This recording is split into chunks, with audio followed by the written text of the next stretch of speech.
नमस्कार दोस्तों, 20 जनवरी 2021 के डेली एडिटोरियल डिस्कशन में आपका स्वागत है। देखते हैं कौन कौन से इंपॉर्टेंट आर्टिकल्स हम डिस्कस करेंगे। पहला article, a plaintive lament on liberty that rings hollow. यहाँ पे ऑथर ने भर भर के सुप्रीम कोर्ट की बुराइयां की। जितनी सुप्रीम कोर्ट की बुराई हो सकती थी उतनी यहाँ पे बुराई की है गौतम भाटिया जी ने। गौतम भाटिया जी एक दिल्ली बेस्ड लॉयर है।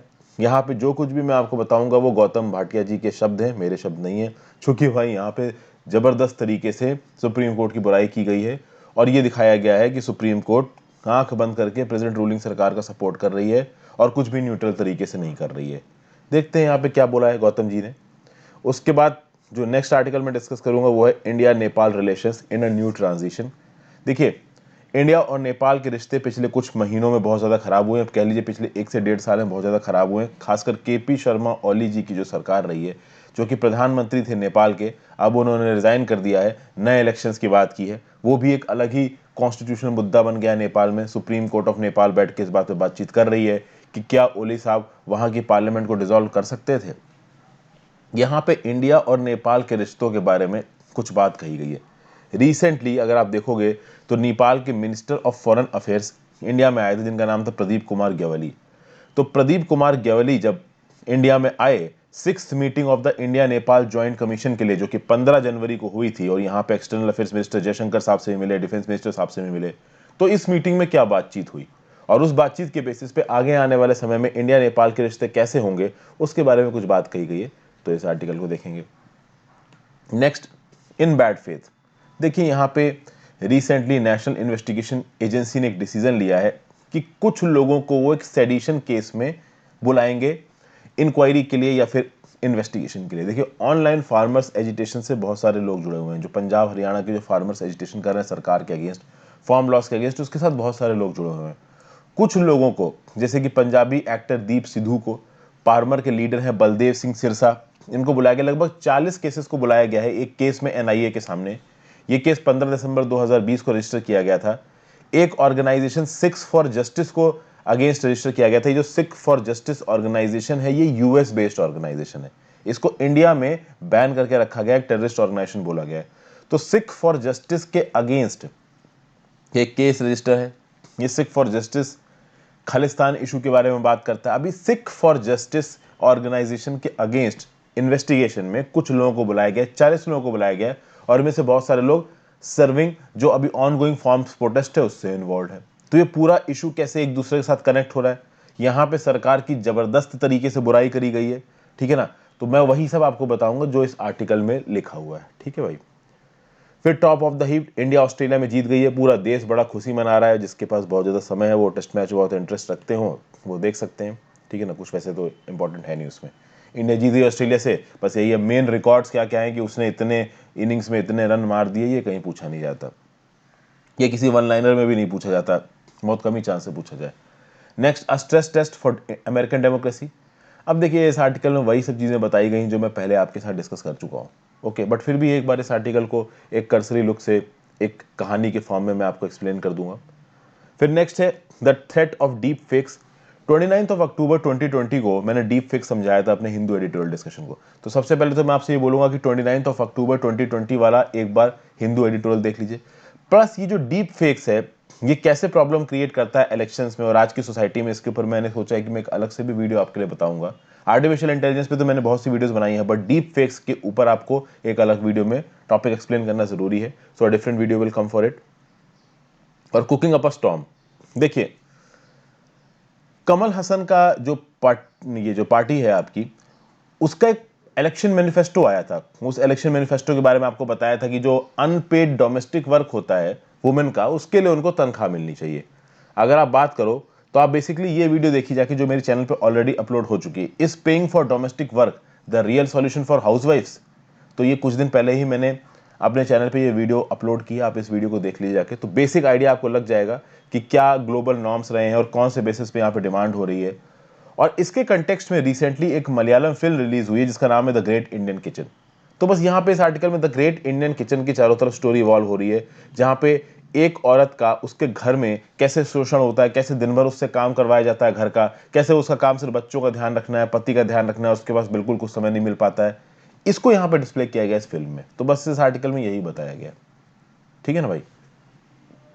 तो ये अलग अलग आर्टिकल्स आज मैं आपके साथ डिस्कस करने वाला हूँ। आगे बढ़ने से पहले वीडियो पे लाइक का बटन दोस्तों, अगर अब तक आपने इस चैनल को शेयर और सब्सक्राइब नहीं किया, इस वीडियो को शेयर नहीं किया तो बिल्कुल कर दीजिए। मेरे द्वारा बनाई गई और वीडियोस को देखने के लिए, मुझे हेल्प करने के लिए ज्वाइन बटन दबा के आप चैनल के मेंबर ही बन सकते हो। ऑलमोस्ट आपका पूरा syllabus free of cost complete हो रहा है, सारी वीडियोस फ्री हैं, तो आप हेल्प कर सकते हैं ज्वाइन बटन दबा के। टेलीग्राम ग्रुप ज्वाइन कर लीजिए, वहाँ पे आपको इस पर्टिकुलर लेक्चर की पीडीएफ मिल जाएगी। इंस्टाग्राम पे फॉलो कर लीजिए, आपकी जेन्युइन डॉट से जवाब दूंगा। तो देखते हैं यहाँ पे क्या बात की जा रही है। देखिए, अर्ली नवंबर 2020 में, और इस न्यूज़ को मैंने आपके साथ डिस्कस भी किया था, हुआ यह था कि अर्नब गोस्वामी को पकड़ के जेल में डाल दिया गया। इनको बेल ग्रांट करने में प्रॉब्लम हो रही थी, तो महाराष्ट्र हाई कोर्ट में गए जब बेल ग्रांट करने के लिए, तो महाराष्ट्र हाई कोर्ट ने तो बोल दिया कि भाई नीचे सबऑर्डिनेट कोर्ट्स में पहले बेल एप्लीकेशन फाइल करो, वहां से रिजेक्ट होगी तो हमारे पास आना हाई कोर्ट में।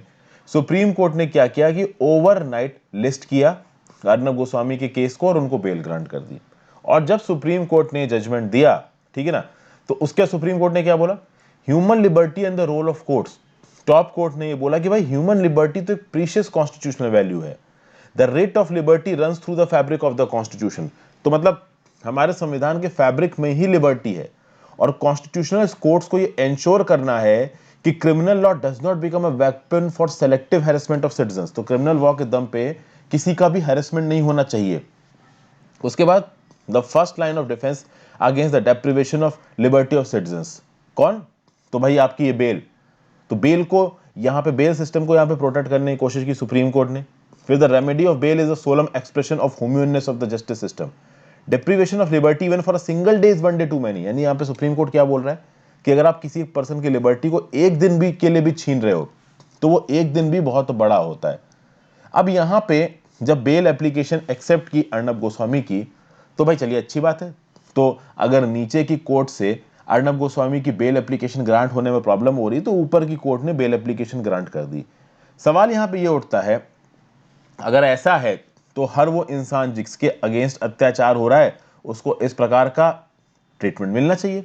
लेकिन अगर आप इंडियन जुडिशरी को ढंग से ऑब्जर्व करते हो, तो यहां पे कुछ प्रॉब्लम निकल के आती है। जैसे कि भीम कोरेगांव जो वायलेंस हुआ था 2018 में, वहां पे जिन सोशल एक्टिविस्ट को अरेस्ट किया गया, वो लोग जेल में बंद हैं 2 साल से ज्यादा। उनका ट्रायल अभी भी शुरू होना बाकी है, और उनकी मल्टीपल बेल एप्लीकेशंस को रिजेक्ट किया जा चुका है। ये लोग अब भी जेल में बंद हैं। भीम कोरेगांव का वायलेंस 2018 में हुआ था, और ये लोग 2 साल से जेल में बंद हैं। यहां पे सुप्रीम कोर्ट जब भी इस केसेस की जब बेल एप्लीकेशन सुप्रीम कोर्ट के पास जाती है, सुप्रीम कोर्ट क्या बोलती है कि आप सबऑर्डिनेट कोर्ट से बेल एप्लीकेशन लो, वहां पे रिजेक्ट होती है तो हमारे पास आओ। उसके बाद दिल्ली राइट्स हुए फरवरी 2020 में। यहां पे बहुत सारे स्टूडेंट्स को उठा के जेल में बंद कर दिया गया। महीनों से ये स्टूडेंट्स जेल में बंद हैं, और यहां पे कोर्ट उनकी बेल एप्लीकेशंस को रिजेक्ट करते चली आ रही है। फिर आर्टिकल 370 का एब्रोगेशन हुआ 5 अगस्त 2019 को, ये हमको पता ही है। हजारों की तादाद में कश्मीरियों को लॉकअप में बंद कर दिया गया।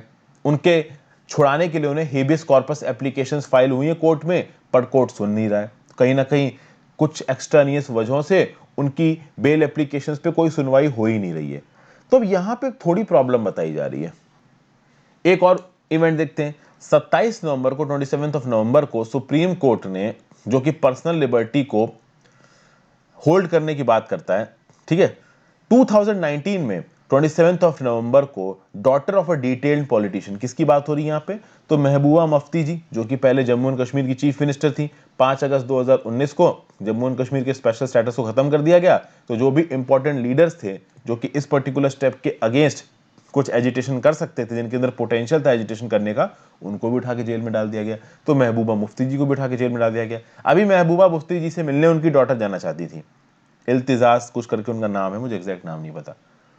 तो उनकी डॉटर से सुप्रीम कोर्ट क्या पूछ रहा है कि why do you want to go to Srinagar when it is cold there, जब वहां पे इतना ठंडा है तो अभी आप श्रीनगर क्यों जाना चाहते हो? अरे उनकी मां जेल में बंद है, वो जाना चाहती है। तो कुल मिला के यहां पे सीधे सीधे सुप्रीम कोर्ट को क्रिटिसाइज कर रहे हैं, कौन क्रिटिसाइज कर रहे हैं? आपके गौतम भाटिया साहब। गौतम भाटिया साहब ये कह रहे हैं कि अर्नब गोस्वामी के केस में तो फ्रीडम की बात कर रहा था सुप्रीम कोर्ट, और यहां पे फ्रीडम को जब दबाया जा रहा है, सुप्रीम कोर्ट कुछ नहीं कर रहा है। कर्नाटका हाई कोर्ट ने कुछ लोगों को छोड़ दिया था। देखिए, सिटीजनशिप अमेंडमेंट एक्ट के अगेंस्ट बहुत सारे लोग प्रोटेस्ट कर रहे थे। बहुत सारे लोग जो प्रोटेस्ट कर रहे थे उनको उठा के जेल में डाल दिया गया। उन लोगों को, बहुत सारे लोगों को बेल दी किसने? कर्नाटका हाई कोर्ट ने। कर्नाटका हाई कोर्ट के इस ऑर्डर को जहां पे सिटीजनशिप अमेंडमेंट एक्ट के अगेंस्ट प्रोटेस्ट किए गए, बहुत से लोगों को बेल दी गई थी, उन बेल दिए गए लोगों को बेल देने वाले ऑर्डर को सस्पेंड कर दिया सुप्रीम कोर्ट ने और उनको फिर से जेल में डाल दिया। 6 महीने तक वो एक्स्ट्रा जेल में पड़े रहे। तो कर्नाटका हाई कोर्ट ने उनको बेल दे दी है, लेकिन सुप्रीम कोर्ट ने उनकी बेल को रोक दिया। तो आप अर्नब गोस्वामी के केस में सुप्रीम कोर्ट को एड्रेस करते हुए गौतम भाटिया साहब क्या बोल रहे हैं कि आप अर्नब गोस्वामी के केस में तो भाई आप ओवरनाइट फाइल को लिस्ट करके, केस को लिस्ट करके बेल दे रहे हो, और वहीं पे जहां पे बेल मिल गई है, यहां पे बेल देनी चाहिए, वहां पे आप बेल नहीं दे रहे हो। तो कुल मिला के यहां पे निकल के क्या आता है, यहां पे इस पर्टिकुलर इवेंट का सार क्या निकल के आता है? इवेंट का सार ये निकल के आ रहा है कि ये जो आप कहते हो ना कि एक दिन के लिए भी लिबर्टी वायलेट हो रहा है तो it is a one day too many, और आप फ्रीडम ऑफ क्या नाम से ये कह रहे हो कि भाई पॉलिटिकल टूल्स का इस्तेमाल गलत तरीके से नहीं करना चाहिए, सेलेक्टिव तरीके से नहीं करना चाहिए, ये सब सिर्फ कहने की बातें, ये सब सिर्फ कागजी बातें। एक्चुअली सुप्रीम कोर्ट इसको ऑन पेपर या ऑन मीनिंग इंप्लीमेंट नहीं कर रहा है। फिर सुप्रीम कोर्ट की यहां पे और भी बहुत सी कमियां बताई गई हैं। भैया हाथरस गैंगरेप आपको याद होगा, सितंबर का इवेंट है, बहुत एक्सटेंसिवली इसको कवर किया गया था, मैंने भी इसके ऊपर वीडियोस बनाई थी। तो वहां पे केरला के एक जर्नलिस्ट सिद्दिक कप्पन, वो 3 और लोगों के साथ गए थे इस इवेंट को कवर करने के लिए। उनको उत्तर प्रदेश की पुलिस ने अक्टूबर में ही रोक के जेल में डाल दिया। मिस्टर कप्पन के लॉयर सुप्रीम कोर्ट के पास पहुंचे कि देखिए उत्तर प्रदेश की पुलिस ने पकड़ के जेल में बंद कर दिया, मिस्टर कप्पन साहब को, इनको छुड़वाइए। यहां पे सुप्रीम कोर्ट ने इस केस को कई बार एडजर्न किया, ठीक है ना। मिस्टर कप्पन की बेल पिटीशन को उन्होंने सुना ही नहीं। फिर सुप्रीम कोर्ट क्या बोलने लगा कि अगर आपको मिस्टर कप्पन की बेल पिटीशन डालनी है तो पहले हाई कोर्ट में डालो, जाके हमारे पास क्यों आ रहे हो? अब अगर मिस्टर कप्पन के केस में सुप्रीम कोर्ट ने बोला है कि बेल एप्लीकेशन पहले हाई कोर्ट में जानी चाहिए, तो अर्नब गोस्वामी केस में भी तो यही है। अरे भाई, जब महाराष्ट्र हाई कोर्ट में केस फाइल हो रहा था तो क्या जरूरत थी सुप्रीम कोर्ट को ओवरनाइट केस को लिस्ट करके बेल देने की? समझ गए आप बात को? तो ये सब चीजें हैं। मिस्टर गोस्वामी के केस में तो तुरंत आपने केस की लिस्टिंग की और उनको गोल दे दी, और ये जो सिद्दिक कप्पन नाम का केरला का जर्नलिस्ट था, इसको पकड़ के जेल में डाल दिया उत्तर प्रदेश की पुलिस में। तो भाई आपने लिस्ट भी नहीं किया केस, और बार बार आप बता रहे हो कि भाई पहले हाई कोर्ट के पास जाओ, तो ये प्रॉब्लम है। उसके बाद एक कॉमेडियन थे मुनावर फारूकी नाम के, ये अपने कुछ दोस्तों के साथ या फिर कह लीजिए अपने कुछ कोलीग्स के साथ एक कॉमेडी शो होस्ट कर रहे थे इंदौर में। वहां पे सुनने में ये आया कि मिस्टर मुनावर ने हिंदू गॉड्स की मजाक उड़ाया, इसलिए उनको उठा के जेल में डाल दिया गया। बाद में ये बोला गया कि नहीं भाई, मिस्टर मुनावर ने कोई मजाक नहीं उड़ाया। तो पुलिस ने पलट के क्या कहा? पुलिस ने पलट के बोला कि इससे हमें फर्क नहीं पड़ता, ये हिंदू गॉड्स का मजाक उड़ाने वाले थे। अब ये सब बातें यहाँ पे गौतम भाटिया साहब लिख रहे हैं, भाई मैं कुछ नहीं बोल रहा हूँ। ओके, तो गौतम भाटिया साहब के वर्ड्स है ये। तो कुल मिला के मुनावर फारूकी को गौतम भाटिया साहब के हिसाब से पुलिस ने उठा के इसलिए जेल में डाल दिया, क्यों? क्योंकि उनको ये डाउट था कि हाँ भाई, ये हिंदू गॉड्स की बुराई कर सकते हैं, ये हिंदू गॉड्स के अगेंस्ट अपशब्द बोल सकते हैं अपने मजाक में, जबकि उन्होंने बोले नहीं थे, ठीक है ना। तो जब उन्होंने अपशब्द बोले नहीं तो उनको बेल मिल जानी चाहिए, बट बेल मिली नहीं, ठीक है। मिस्टर मुनावर फारूकी की बेल एप्लीकेशन लोकल कोर्ट में गई। लोकल कोर्ट ने मिस्टर मुनावर फारूकी की बेल एप्लीकेशन को रिजेक्ट कर दिया, इनके कलीग्स की भी बेल एप्लीकेशन को रिजेक्ट कर दिया। ये लोग भाई इमीडिएटली हाई कोर्ट पे गए। 15 जनवरी को हाई कोर्ट ने इनके केस को एडजर्न कर दिया, किसके? मुनावर फारूकी को। और जब 15 जनवरी को हाई कोर्ट ने मिस्टर मुनावर फारूकी के बेल एप्लीकेशन को एडजर्न किया, क्यों एडजर्न किया पता है? क्योंकि पुलिस अपनी पुलिस डायरी लाना भूल गई थी, और जो पुलिस स्टेशन था जहां पे पुलिस डायरी रखी हुई थी वो उस कोर्ट से केवल 2 मिनट दूर था। तो आराम से जाके पुलिस डायरी लेके जा सकती थी, लेकिन नहीं लाई गई। तो आप समझिए यहां पे कुल मिला के गौतम भाटिया साहब यही बोल रहे हैं कि सुप्रीम कोर्ट जिसको चाहे उसको बेल एप्लीकेशन दे रहा है, जुडिशरी हाई कोर्ट जिसको चाहे उसको बेल एप्लीकेशन दे रहा है, और जिसको चाहे उसको नहीं दे रहा है। यहां पे जो जुडिशरी का प्रोसीजर है ना, वो पूरी तरीके से न्यूट्रल नहीं है। तो अर्नब गोस्वामी जी एक बड़े कनेक्टेड फिगर हैं, तो उनको बेल देने के लिए तुरंत ही पिटीशन केस की लिस्टिंग हो गई और तुरंत ही सुनवाई हो गई और उनको तुरंत ही बेल मिल गई। और बाकी लोग जैसे कि social activist of Bhima Koregaon, Munawar Faruqui, ये अब तक जेल में बंद हैं, इनको अब तक बेल नहीं मिली है। तो कुल मिला के सुप्रीम कोर्ट के काम करने के तरीके पे यहां बहुत सीरियस क्वेश्चंस उठा रहे हैं गौतम भाटिया साहब। इसमें कुछ बातें मैं बोलूंगा आर्टिकल में पॉलिटिकली मोटिवेटेड थी, और कहीं ना कहीं कुछ बातें सच भी हैं। देखिए, हमें हमेशा इस बात को ध्यान रखना चाहिए कि जो सच है उसको सच बोलना है, जो गलत है उसको गलत बोलना है, ठीक है ना भाई। सुप्रीम कोर्ट का ये जो इंस्टेंस है कि अर्नब गोस्वामी को एक दिन के अंदर इन्होंने बेल दे दी और बाकी लोगों की बेल पिटीशन पे बोल रहे हैं कि सबऑर्डिनेट के पास पहले जाओ, हाई कोर्ट के पास पहले जाओ, ये गलत है। ठीक है ना। आप सबको बराबरी से डिसीजन दीजिए, आपने अपने हिसाब से, अपनी कन्वीनियंस के हिसाब से किसी को प्रेफरेंस दे दी, किसी को प्रेफरेंस नहीं दी, जुडिशरी पे शोभा नहीं देता। आगे बात करते हैं India Nepal relations in a new transition. New Delhi is comfortable with some changes as its Nepal policy is heading towards deeper engagement with all sections. देखिए भाई, नेपाल और इंडिया के रिलेशनशिप की बात करिए तो नेपाल के लिए इंडिया के साथ डील करना फॉरेन पॉलिसी का इशू है, लेकिन नेपाल के जो इंटरनल पॉलिटिकल फंडामेंटल्स हैं वो हिले हुए हैं। पहली बात तो नेपाल में बहुत लंबे समय से डेमोक्रेसी रही नहीं है। कॉन्स्टिट्यूशनल मोनार्की आई, फिर डेमोक्रेसी आई, फिर मोनार्की आई, फिर डेमोक्रेसी आई। इस हिसाब से वहां पे चीजें चल रही हैं। रिसेंटली वहां पे डेमोक्रेसी तो है, लेकिन कम्युनिस्ट पार्टी ऑफ नेपाल जो कि वहां की रूलिंग पार्टी है, उनके हालात बहुत खराब हैं, वो आपस में बहुत लड़ रहे हैं। और 2020 एक ऐसा साल है जहां पे चाइना बहुत इकोनॉमिकली पॉलिटिकली गेन कर रहा है।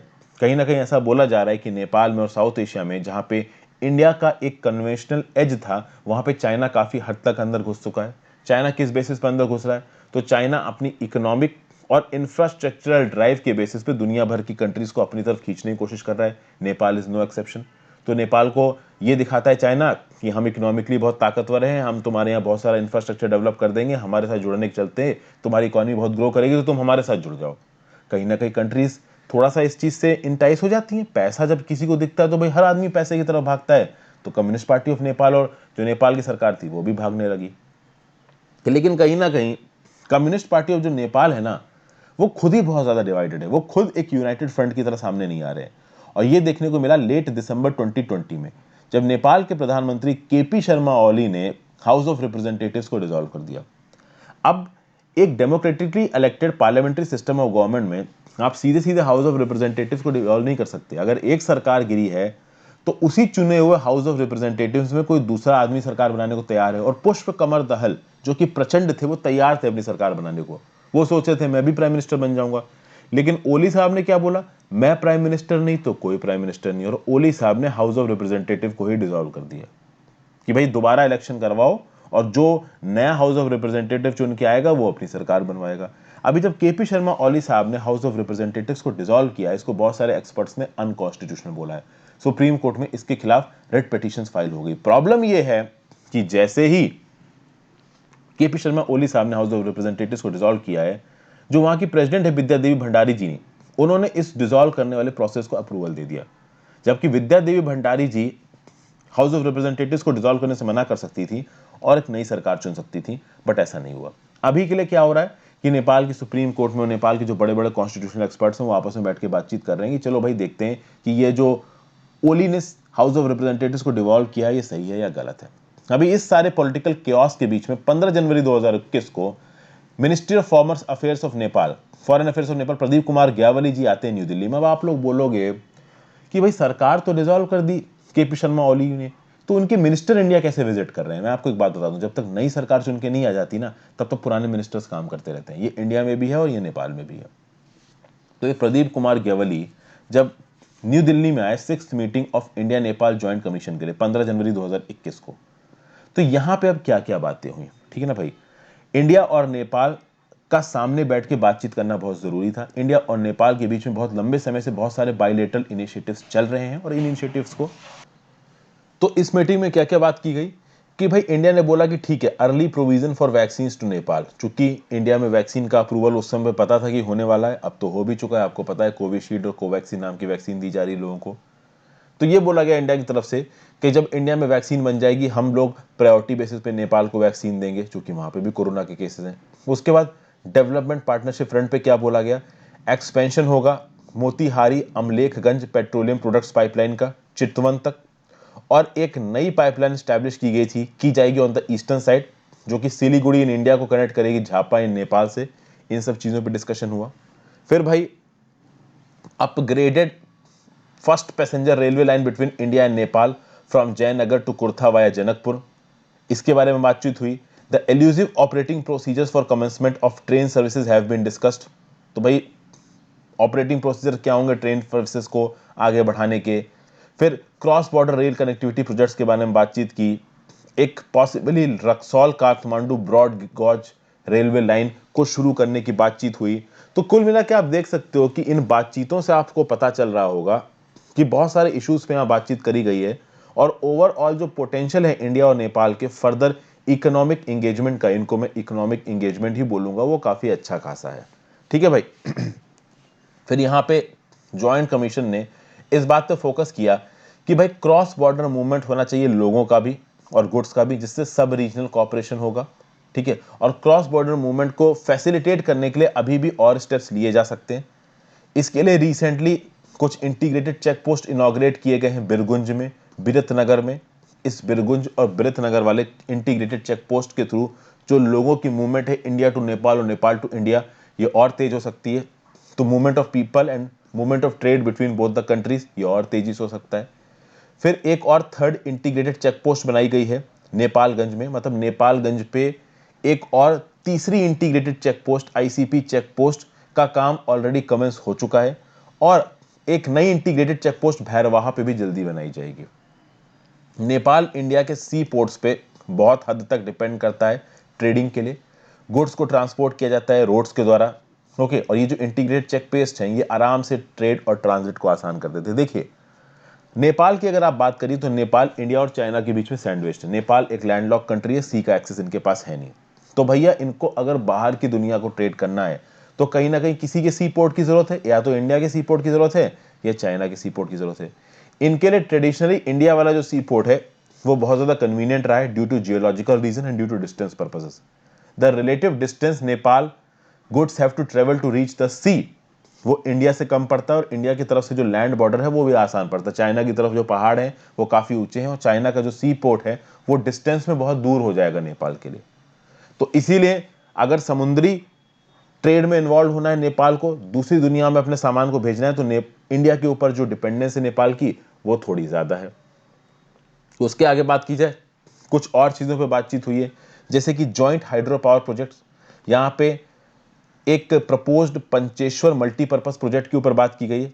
इस राउंड ऑफ मीटिंग के बाद, 6th राउंड ऑफ मीटिंग के बाद ऐसा बोला जा रहा है कि जो पंचेश्वर मल्टीपर्पज प्रोजेक्ट है इसको बहुत तेजी से टेकअप किया जाएगा। फिर इंडिया ने बोला है कि हम सपोर्ट करेंगे 2 कल्चरल हेरिटेज प्रोजेक्ट्स को नेपाल में।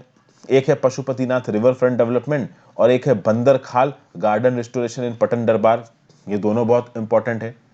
कहीं ना कहीं अगर आप देखिए, चाइना काफी समय से कोशिश कर रहा है कि नेपाल का जो पूरा इंगेजमेंट है इंडिया के साथ इसको तोड़ दिया जाए। बट कहीं ना कहीं देखिए, वैसे तो चाइना ने बहुत हद तक स्ट्रेटेजिक इनरोड्स बनाई हैं नेपाल की डोमेस्टिक पॉलिटी में, लेकिन एक लिमिट से ज्यादा चाइना भी इंटरफेयर कर नहीं पाया है। यहां पे आप देख सकते हो कि चाइना नेपाल का पूरी तरीके से जो इंडिया के साथ एसोसिएशन है वो तोड़ नहीं पाया है, हालांकि कोशिश बहुत की यहां पे चाइना ने तोड़ने की। इस पूरे आप कह सकते हो हियाटस के बाद क्या देखने को मिलता है कि नेपाल ने एक्सप्रेस सपोर्ट किया, मतलब सपोर्ट किया इंडिया को किस चीज में, कि इंडिया को परमानेंट मेंबरशिप मिले एक्सपेंडेड यूएन सिक्योरिटी काउंसिल में, ताकि ये जो बैलेंस ऑफ पावर 5 पावर्स के फेवर में है ये थोड़ा बहुत डिसेंट्रलाइज हो। और ऐसा बोला जा रहा है कि जब नेक्स्ट टाइम ज्वाइंट कमीशन की मीटिंग होगी नेपाल में, 7th राउंड होगा, वहां पे जो बायलैटरल ट्राइज होंगे उनको और आगे लेके जाया जाएगा, उनको एक नया डायरेक्शन प्रोवाइड करने की कोशिश की जाएगी। तो कुल मिला के आप यहां पे ये कह सकते हो कि चाइना भले ही नेपाल और इंडिया को अलग करने की कोशिश कर रहा हो, नेपाल को इंडिया से आइसोलेट करने की कोशिश कर रहा हो, पूरी तरीके से वो आइसोलेट करने में यहां पे सक्सेसफुल नहीं हुए हैं। और कहीं ना कहीं अगर आप देखिए तो नेपाल की तरफ भी जो डोमेस्टिक अपोजिशन है उनकी लीडरशिप की तरफ वो बहुत ज्यादा है। जैसे कि फॉर एग्जांपल जो आम नेपाली नागरिक है उसको इस बात से प्रॉब्लम है कि कम्युनिस्ट पार्टी ऑफ नेपाल कुछ ज्यादा ही सेंट्रलाइज कर रही है पावर को। जो प्रोविंशियल सिस्टम है नेपाल का काम करने का वो कहीं ना कहीं मिसयूज किया जा रहा है, उसमें डेवलपमेंटल इश्यूज आ रहे हैं। जो प्रेसिडेंट, जिस तरीके से प्रेसिडेंट है नेपाल की विद्या देवी भंडारी जी, इन्होंने जिस प्रकार से अपनी ताकत का गलत प्रयोग किया है उसके खिलाफ भी नेपाल में प्रोटेस्ट हुए हैं। और बहुत सा करप्शन अभी भी नेपाल की डेमोक्रेसी में हो रहा है। तो कहीं ना कहीं नेपाल की डेमोक्रेसी को बदलने की जरूरत है। और कुछ एक्सपर्ट्स तो ये भी बोल रहे हैं कि नेपाल की डेमोक्रेसी में अगर कॉन्स्टिट्यूशनल मोनार्की भी लेके आई जाए तो भी चलेगा। मतलब कल्चरल मोनार्की थी ना पहले, जो उनका हेड ऑफ, आप कह सकते हो कि देखिए, head of state, head of government, prime minister साहब हेड ऑफ गवर्नमेंट होते हैं, और हेड ऑफ स्टेट जो नॉमिनल हेड होते हैं, जो कि एक आप कह सकते हैं फादर फिगर होता है, जो प्रेसिडेंट साहब। तो प्रेसिडेंट साहब कल्चरल मोनार्की, मतलब नेपाल में आप कल्चरल मोनार्की लेके आ सकते हो। जैसे कि फॉर एग्जांपल इंडिया की बात करिए, इंडिया के प्रेसिडेंट इलेक्टेड होते हैं, भले इनडायरेक्टली हैं। यूके में क्या है कि भैया जो किंग है वहां के, वही वहां के आप कह सकते हो कि क्राउन रहेंगे। लेकिन राज यूके में वहां के प्राइम मिनिस्टर ही कहेंगे, जो कि बोरिस जॉनसन है। तो ऐसा बोला जा रहा है कि नेपाल का जो पॉलिटिकल सेटअप है, जहां पे चीजें काफी प्रॉब्लमेटिक हो रखी है, वहां पे एक काम किया जा सकता है कि कल्चरल मोनार्की को लेकर आया जा सकता है कि हाँ भाई, प्राइम मिनिस्टर और काउंसिल ऑफ मिनिस्टर्स जो भी नियम कानून बनाएंगे, उन नियम कानून के ऊपर बस फॉर्मल अप्रूवल देगा वो कल्चरल मोनार्की। ठीक है ना? क्योंकि यहां पे अभी के लिए जो प्रेसिडेंट हैं नेपाल के, विद्यादेवी भंडारी जी, उनके काम करने के तरीके के ऊपर भी यहां बहुत सारे सवाल उठाए गए हैं। और कहीं ना कहीं केपी शर्मा ओली, जो कि बहुत लंबे समय से एंटी इंडिया देखे गए हैं, केपी शर्मा ओली का भी स्टांस यहां पे सॉफ्टन होता नजर आ रहा है। और वो पता चलता है इस हाई प्रोफाइल विजिट से। किसकी? ग्यावली जी की, जो कि फॉरेन अफेयर्स मिनिस्टर नेपाल में, जो कि इंडिया में आए थे। कहीं ना कहीं ओली के कहने पे आए होंगे। अब आप फिर से मैं बता रहा हूं, काउंसिल ऑफ मिनिस्टर्स, सरकार गिर चुकी है, लेकिन जब तक नई सरकार चुन के नहीं आती, तब तक पुराने काउंसिल ऑफ मिनिस्टर्स कहीं ना कहीं राज करते रहेंगे। ठीक है ना? तो केपी शर्मा ओली जी भी आगे आने वाले समय में, उनकी जो डोमेस्टिक पोजीशन है नेपाल के अंदर, वो इतनी ज्यादा फीबल हो चुकी है कि कहीं ना कहीं वो थोड़ा बहुत तो इंडिया के साथ दोस्ती करने की कोशिश करेंगे। और चाइना, जो आर्टिफिशियली बहुत ज्यादा इंटरफेयर करना चाहता था नेपाल की पॉलिटिक्स में, चाइना इतना सक्सेसफुल हुआ नहीं है यहाँ पे। मिस्टर केपी शर्मा ओली के दिमाग को, मिस्टर पुष्प कमर दहल, जिनको प्रचंड बोला जाता है, उनके दिमाग के ऊपर बहुत हद तक कोशिश की चाइना ने कंट्रोल करने की, बट वो कर नहीं पाए। तो चाइना का जो हाइपर इंटरवेंशनिज्म है ना नेपाल में, वो फेल हो चुका है। और कहीं ना कहीं नेपाल कुछ फ्रंट्स पे इंडिया के साथ बातचीत करना चाहता है। लेकिन ऐसा नहीं है कि नेपाल का स्टांस पूरा, आप कह सकते हो, दोस्ती वाला है। यहाँ पे नेपाल, जब ग्यावली जी फॉरेन अफेयर्स मिनिस्टर इंडिया में आए, तो उन्होंने बाउंड्री डिस्प्यूट को भी उठाया। जो काला पानी वाला इशू था ना, जो कि नेपाल ने बोला कि ये इलाका हमारा, जबकि वो इंडिया के कंट्रोल में है, उसको भी उठाया नेपाल में। तो इंडिया ने साफ साफ बोल दिया कि देखिए, डेवलपमेंट और बायलैटरल एंगेजमेंट के जो इश्यूज हैं, उनको अलग रखिए, और ये जो लॉन्ग स्टैंडिंग बाउंड्री डिस्प्यूट है, इसको अलग रखिए। अगर आप दोनों को मिक्स करोगे तो भाई रिश्ते खराब हो जाएंगे। इंडिया की तरफ से ये सीधे सीधे स्टेटमेंट गया, और नेपाल को भी शायद ये स्टेटमेंट समझ में आ गया है। इसलिए लॉन्ग स्टैंडिंग जो बाउंड्री डिस्प्यूट है, वो तो चलता जाएगा अगले 50-100 साल, 150-200 साल, जब तक भी ह्यूमैनिटी रहेगी। लेकिन कहीं ना कहीं जो बायलैटरल इनिशिएटिव्स हैं इंडिया और नेपाल के बीच में, वो फिर से चालू होते नजर आ रहे हैं। कहीं ना कहीं एक पार्टनरशिप फिर से चालू होती नजर आ रही है। तो कहीं ना कहीं चाइना नेपाल में इंटरफेरेंस करके इंडिया को स्ट्रेटेजिकली थोड़ा तो हरा पाया है, लेकिन फिर भी इंडिया और नेपाल के रिलेशंस पूरी तरीके से डेड नहीं है। आगे आने वाले समय में वो फिर से आगे बढ़ेंगे। यही बात बताई गई इस आर्टिकल में। फिर बात करते हैं, in bad faith state intimidation of protesting groups can not serve as a substitute for political dialogue. यहां पे क्या निकल के आ रहा है, देखिए, स्टेटमेंट पढ़िए, आपको चीजें समझ में आ जाएंगी automatically. The National Investigation Agency decision to summon people associated with the ongoing farmers' agitation at witness in a sedition case is definitely out of ordinary, even if not entirely surprising. Punjabi actor Deep Sidhu and farmers leader Baldev Singh Sirsar, among 40 people it has summoned, in connection with a fresh case registered on December 15, 2020 against Six for Justice। देखिए, six for justice नाम का US based organisation है। इसको India में एक terrorist organisation बोला गया है। इंडिया में इसकी ऑपरेशन अलाउड नहीं है। सिक्स फॉर जस्टिस के अगेंस्ट, ये जो खालिस्तानी मूवमेंट चलाता है सिक्स फॉर जस्टिस, इसके अगेंस्ट एनआईए ने केस चला रहा है। और उस केस में दीप सिद्धू पंजाबी एक्टर है, और फार्मर लीडर है बलदेव सिंह सिरसा, इनको बुलाया गया। 40 और लोगों को बुलाया गया। कहीं ना कहीं ये इशू उठ क्यों रहा है? क्योंकि दीप सिद्धू और बलदेव सिंह सिंघा अभी भी जो फार्मर्स एजिटेशन का मूवमेंट है उसके साथ जुड़े हुए हैं। ठीक है। फिर कुछ और लोगों को समन किया गया, जिसमें फंक्शनरीज हैं खालसा एड के। ये एक सिख चैरिटी है जो कि मटेरियल सपोर्ट प्रोवाइड कर रही है एजिटेटिंग फार्मर्स को, और उनके लिए कम्युनिटी किचन भी ऑर्गेनाइज करवा रही है। जो कि फार्मर्स प्रोटेस्ट कर रहे हैं, तो वहां पे खाना पीना कौन देगा? तो इस कम्युनिटी किचन में मिल जाएगा। तो अब कुल मिला के बात यहाँ पे ये है, यहाँ पे भी देखिए, पहली बात मैं आपको बता दूं कि बीजेपी पार्टी की बुराई की जा रही है।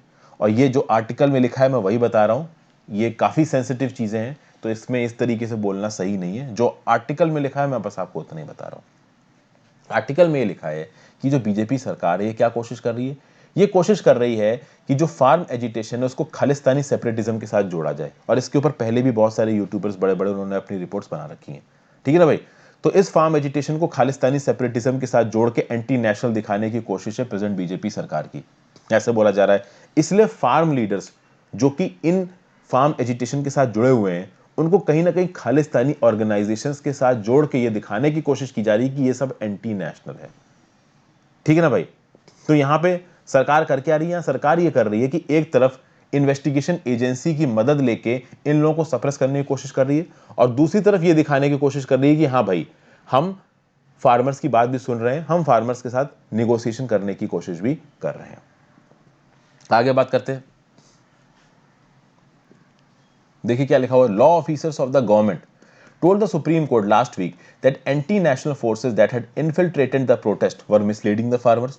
This portrayal of critics of a government policy as either misled and ignorant or anti-national actors forecloses all possibility of any honest dialogue with them. कुल मिला के यहाँ पे सुप्रीम कोर्ट में law officers of the government क्या बता रहे हैं कि जो एंटी नेशनल फोर्सेस हैं वो कहीं ना कहीं प्रोटेस्ट में इन्वॉल्व होकर हमारे भोले भाले किसानों को भड़काने की कोशिश कर रही हैं और किसी भी प्रकार के कंसल्टेटिव प्रोसेस को सबवर्ट कर रही हैं। ऐसा यहाँ पे सरकार पोर्ट्रे करने की कोशिश कर रही है, किसके सामने? देश के लोगों के सामने और सुप्रीम कोर्ट के सामने। ये सब बातें यहाँ पे बोली जा रही हैं। अब कुल मिलाकर ऑथर यहाँ पे इस आर्टिकल में क्या बोल रहा है कि जो रूलिंग बीजेपी है ये ऐसा ही करती है, तो जो सेंट्रल एजेंसीज हैं जैसे कि national investigation agency, enforcement directorate, इनको इन्वोक करके जो भी एजिटेशन करता है, जैसे कश्मीर में एजिटेशन हुआ, भीम कोरेगांव में एजिटेशन हुआ, सिटीजनशिप अमेंडमेंट एक्ट में एजिटेशन हुआ, तो यहाँ पे जो लोग भी एजिटेशन करते हैं उनके ऊपर हैवी हैंडेड आते हैं, उनको उठा के जेल में डाल देते हैं। किसी भी प्रकार के डिसेंट को प्रेजेंट बीजेपी गवर्नमेंट झेलने के लिए तैयार नहीं है, जो कि फेडरलिज्म और डेमोक्रेटिक नॉर्म्स के अगेंस्ट है, ऐसा यहाँ पे बोलने की कोशिश की जा रही है। और कहीं ना कहीं ऑथर ये बोल रहा है कि जो बीजेपी की सरकार है वो यहाँ पे नेशनल इन्वेस्टिगेशन एजेंसी को इन्वोक करके ये दिखाना चाहती है कि ये जो एजिटेशन हो रहा है ये खालिस्तानी करवा रहे हैं, हमारे फार्मर्स को बदनाम करने की कोशिश कर रहे हैं ये बीजेपी की सरकार। अब ऐसा यहाँ पे बोला जा रहा है, ये बहुत ही बड़ा पॉलिटिकल स्टेटमेंट है, ठीक है ना। अब द हिंदू में इस तरीके के बहुत से स्टेटमेंट्स छपते हैं, कुछ किया नहीं जा सकता उसमें। उसके बाद अगर आप बात करिए तो जो हमारी सिख कम्युनिटी की एक बहुत ही वाइब्रेंट डायस्पोरा दूसरे देशों में रहती है और कहीं ना कहीं वो इंडिया में बहुत सारा पैसा भी इन्वेस्ट करते हैं, इंडिया में चैरिटी करते हैं, रिलीजियस एक्टिविटीज़ में करते हैं, तो धर्म के साथ इस पूरे इशू को जोड़ना सही नहीं है। कहीं ना कहीं एंड में आप देखिए कि अकाली दल, जो कि एक समय पे भारतीय जनता पार्टी की एक बहुत बड़ी अलाई थी, यहाँ पे एनआईए वाला जो मूव है और ये जो फार्म बिल्स वाला मूव था, इसको शुरुआत से ही अकाली दल अपोज कर रहा है। पहले अकाली दल बीजेपी का अलाई था, इस फार्म बिल एजिटेशन को लेकर अकाली दल ने बीजेपी की दोस्ती छोड़ दी, अपने रिश्ते तोड़ दिए बीजेपी से। यहां पे कुल मिला के ऑथर ये बोल रहे हैं कि जो सरकार की स्ट्रॉन्ग आर्म टैक्टिक्स है ना, ये काम नहीं करेगी। यहां पे आपको फार्मर्स को कन्विंस करना पड़ेगा और फार्मर्स को कन्विंस करने के लिए आप बैठ के फार्मर्स को कन्विंस करिए, उनके मन में कॉन्फिडेंस जगाइए। ये जो स्टेट इंटिमिडेशन वाली जो टैक्टिक्स है ना, वो यहां पे काम नहीं आएगी। बस यही यहां पे बताने की कोशिश की जा रही है, ठीक है भाई। फिर आखिरी आर्टिकल में चलते हैं, stress test for American democracy, Donald Trump is out of White House but Trumpism will be a tougher challenge to deal with. देखिए यहाँ पे जो कुछ भी है वो मैं आपको पहले ही बता चुका हूँ, सारे पॉइंट्स रिपीटेड होंगे। अब रिपीटेड ही चीजें छप रही हैं तो मैं आपको रिपीटेड पॉइंट्स बता रहा हूँ। अभी के लिए अगर आप देखो 20,000 नेशनल गार्ड के ट्रूप्स को डिप्लॉय किया गया कैपिटल हिल के बाहर। क्यों? क्योंकि भैया 6 जनवरी को क्या हुआ, जो मॉब अटैक हुआ, उसके बारे में आपको पता है। अमेरिका की जो इमेज है as a oldest democracy of the world, कहीं ना कहीं ये टूटती हुई नजर आ रही है। पूरे दुनिया के सामने अमेरिका में जो कुछ भी हो रहा है वो अमेरिकन की कमजोरी की तरफ आपको नजर आ रहा है। 2 महीने ऑलमोस्ट हो चुके हैं, इलेक्शन के रिजल्ट्स आए हुए, और जैसे इलेक्शन के रिजल्ट्स आए डोनाल्ड ट्रंप ने डिफीट को एक्सेप्ट करने से मना कर दिया। डोनाल्ड ट्रंप ने बोला कि ये जो इलेक्शन है ये फ्रॉडुलेंट है, इलेक्शन के जो रिजल्ट्स हैं वो रिग्ड हैं, और कहीं ना कहीं डोनाल्ड ट्रंप की जो डिविजिव पॉलिटिक्स थी उसका कल्मिनेशन कब देखने को मिला? 6 जनवरी को देखने को मिला, जब एक मॉब कैपिटल हिल में घुसा। अब इस मॉब के कैपिटल हिल में घुसने की कहानी तो मैं पहले आपके साथ डिस्कस कर ही चुका हूं, थोड़ा बहुत और बातें देख लेते हैं। अगर आप देखो तो इस साल यूएस में जो इलेक्शन हुए हैं, this has one of the highest turnout. Nearly 67% लोगों ने वोट डाले, 67% ऑफ द रजिस्टर्ड वोटर्स ने यूएस में अपने वोट डाले हैं, जिसमें से जो बाइडेन को 81 मिलियन वोट्स मिले, 8 करोड़ 10 लाख, और डोनाल्ड ट्रंप को 74 मिलियन वोट्स मिले हैं, 7 करोड़ 40 लाख। तो भैया 70 लाख वोट ही ज्यादा मिले हैं जो बाइडेन को। जो बाइडेन उन 509 काउंटीज में जीते हैं जहां की GDP 70% of the US GDP है, और मिस्टर ट्रम्प जीते हैं 2547 काउंटीज में जहां की GDP 30% of the US GDP है। 5 नवंबर को रिजल्ट्स डिक्लेयर कर दिए फॉक्स न्यूज ने और बोला कि भाई जो बाइडेन जीत गए हैं, लेकिन डोनाल्ड ट्रंप ने इस इलेक्शन रिजल्ट को एक्सेप्ट करने से मना कर दिया। डोनाल्ड ट्रंप के ही सपोर्टर हैं अटॉर्नी जनरल विलियम बार। ये भले ही डोनाल्ड ट्रंप के सपोर्टर हैं, लेकिन 1 दिसंबर को इन्होंने अनाउंस किया, अटॉर्नी जनरल विलियम बार ने, कि भैया कोई भी फ्रॉड नहीं हुआ है इलेक्शन में, इस इलेक्शन में जो बाइडेन प्रॉपरली और कॉन्स्टिट्यूशनली जीते हैं। 14 दिसंबर को इलेक्टोरल कॉलेज मिला स्टेट कैपिटल में, और यहां पे मिस्टर बाइडेन को 306 वोट्स मिले। तो बाइडेन और कमला हैरिस, जो कि वाइस प्रेसिडेंशियल नॉमिनी है, उनको 306 वोट्स मिले, और ट्रंप और माइक पेंस को 232 वोट्स मिले। कहीं ना कहीं इस चीज को कांग्रेस को सर्टिफाई करना था 6 जनवरी को। 6 जनवरी को अब डोनाल्ड ट्रंप को समझ में नहीं आया कि करें तो करें क्या। डोनाल्ड ट्रंप को ये तो पता ही चल गया था कि मैं हार गया हूं। तो इस केस में डोनाल्ड ट्रंप ने पहले तो वाइस प्रेसिडेंट माइक पेंस से बोला कि तुम एक काम करो कि जो कांग्रेस का सेशन होगा ना, यहां पे वो स्टेट्स जो कि स्विंग स्टेट्स माने गए थे, जो कि मेरी तरफ भी आ सकते थे, जो बाइडेन की तरफ भी आ सकते थे, जो बाइडेन की तरफ चले गए, उन स्टेट्स में इलेक्शन प्रोसीजर के रिजल्ट्स को मानने से तुम मना कर दो। ऐसा डोनाल्ड ट्रंप ने माइक पेंस को बोला। क्योंकि माइक पेंस, आप कह सकते हो कि जब भी, अब देखिए, हाउस ऑफ रिप्रेजेंटेटिव्स और सेनेट की जब मीटिंग होगी ना, वैसे तो इसको हेड करेंगे हाउस ऑफ रिप्रेजेंटेटिव्स के स्पीकर, लेकिन जब बात हो रही है यहां पे इलेक्शन को सर्टिफाई करने की, तो जो सेनेट के चेयरमैन हैं वो हेड करेंगे, और सेनेट के चेयरमैन थे माइक पेंस। माइक पेंस ने बोला कि देखिए, इलेक्शन रिजल्ट्स को रिजेक्ट करने की अथॉरिटी मेरे पास नहीं है, और माइक पेंस ने इलेक्शन के रिजल्ट्स को रिजेक्ट करने से मना कर दिया। माइक पेंस ने बोला मेरे पास यूनिलैटरल अथॉरिटी नहीं है भाई, जो यहां पे हाउस ऑफ रिप्रेजेंटेटिव्स और सेनेट डिसीजन लेंगे वही डिसीजन मान्य होगा। डोनाल्ड ट्रंप को समझ में नहीं आया कि करें क्या, तो डोनाल्ड ट्रंप ने 6 जनवरी को प्रोटेस्ट करने को बोला अपने सपोर्टर को। डोनाल्ड ट्रंप ने अपने सपोर्टर से बोला कि देखिए, आपसे आपका अमेरिका छूना जा रहा है, आप जाके प्रोटेस्ट करिए, नहीं तो ये देश हमारे हाथ से चला जाएगा। कैपिटल में, हिल कैपिटल जहां पे हाउस ऑफ रिप्रेजेंटेटिव्स और सेनेट है, वहां पे मॉब घुस गया, और नेशनल गार्ड, जो वहां की कैपिटल की पुलिस थी, वो रोक नहीं पाई, और बाद में नेशनल गार्ड को यहां पे बुलाया गया। आप कह सकते हो कि ये अमेरिका की डेमोक्रेसी में सबसे काला समय था। कांग्रेस ने हालांकि बाद में मिस्टर बाइडेन की विक्ट्री को क्लैरिफाई तो कर दिया, और यूएस प्रेसिडेंट बन गए 46th, कौन? Joe Biden. लेकिन यहां पे बाद में उठाया गया कि जो डोनाल्ड ट्रंप ने किया है इसको माफ तो किया नहीं जा सकता, तो एक काम करते हैं कि डोनाल्ड ट्रंप को उनके ऑफिस से हटा देते हैं। लेकिन माइक पेंस ने बोला कि भाई 25th अमेंडमेंट, जिसके थ्रू सीधे सीधे डोनाल्ड ट्रंप को प्रेसिडेंट की पोस्ट से हटाया जा सकता है, इसको इन्वोक नहीं किया जा सकता, क्योंकि 25th अमेंडमेंट को इन्वोक करना है तो आप तभी कर सकते हो जब प्रेसिडेंट इनकैपेसिटेशन हो, मतलब प्रेसिडेंट इनकैपेबल हो प्रेसिडेंट बनने के लिए। तो माइक पेंस ने बोला कि वो इनकैपेबल तो नहीं है। ये अलग बात है कि उन्होंने मॉब से बुलाने की कोशिश की, ये करने की कोशिश की, वो करने की कोशिश की। हाउस ऑफ रिप्रेजेंटेटिव्स ने दूसरी बार डोनाल्ड ट्रंप को इंपीच कर दिया 13 जनवरी को। और क्या इल्जाम लगाया गया डोनाल्ड ट्रंप के ऊपर? Threatening the integrity of the democratic system, interfering with peaceful transition of power, and imperilling a co-equal branch of government. इस प्रकार के इल्जाम लगाए गए हाउस ऑफ रिप्रेजेंटेटिव्स में। 232 लोगों ने इंपीचमेंट की फेवर में वोट किया, 197 में अगेंस्ट में वोट किया। अब बात है कि सेनेट में इंपीचमेंट, अभी सेनेट में इंपीचमेंट होगा कि नहीं होगा, इस बात पे डाउट है। 2/3 मेजॉरिटी से सेनेट में इंपीच करना जरूरी है, लेकिन सेनेट में कहीं ना कहीं हाउस ऑफ रिप्रेजेंटेटिव्स भी 50-50 है, हाउस ऑफ रिप्रेजेंटेटिव्स भी 50 है, सेनेट वाले भी 50 है, तो सेनेट में डोनाल्ड ट्रंप का इंपीचमेंट होगा या नहीं होगा, इस बात पे गारंटी नहीं है। कुल मिला के बात यह है कि जो रिपब्लिकन पार्टी है, जिसको बोला जाता है grand old party of America, उसके अंदर बहुत हद तक ट्रंपिज्म भर चुका है। बहुत सारे रिपब्लिकन्स ऐसे हैं जो कि उस पार्टी में से ट्रंपिज्म को निकालना चाहते हैं, और बहुत सारे जो रिपब्लिकन्स ऐसे हैं जो कि ट्रंपिज्म के दम पे अपनी एग्जिस्टेंस को मानते हैं। क्योंकि होता है ना कि एक पॉलिटिकल पार्टी की एक आइडियोलॉजी बन जाती है, और कुछ कुछ आइडियोलॉजी सी बन गई है ऐसी, किसकी? ग्रैंड ओल्ड पार्टी की। आगे आने वाले समय में बस यही बात बताई जा रही, जो कि मैंने पहले की वीडियोस में भी आपको बताई है, कि देखिए, अगर यहां पे सेनेट इंपीच कर देता है प्रेसिडेंट को, तो प्रेसिडेंट अगले टर्म के लिए खड़े नहीं हो पाएंगे, डोनाल्ड ट्रंप अगले टर्म के लिए यूएस प्रेसिडेंट के लिए खड़े नहीं हो पाएंगे। ओके, अब ये सेनेट के ऊपर डिपेंड करता है, और सेनेट के जो रिपब्लिकन लीडर्स हैं उनके ऊपर स्पेसिफिकली ये डिपेंड करता है कि वो डोनाल्ड ट्रंप को इंपीच करते हैं या नहीं करते हैं। बहुत सारे लोगों का ये बोलना इंपीच करना चाहिए, बहुत सारे लोगों का बोलना इंपीच नहीं करना चाहिए। तो ये था आज का हिंदू एडिटोरियल डिस्कशन दोस्तों। बहुत सारी चीजें रिपीटेड है, बट फिर भी ठीक है, एक तरीके का रिवीजन हो गया। Thank you for watching friends, I hope आपको ये वीडियो पसंद आई हो। अपने व्यू पॉइंट्स नीचे कमेंट बॉक्स में जरूर बताइएगा, और लाइक जरूर कर दीजिएगा एंगेजमेंट के लिए। Thank you for watching, have a great day, और प्लीज अपने दोस्तों के साथ वीडियोस को शेयर करें। Good bye.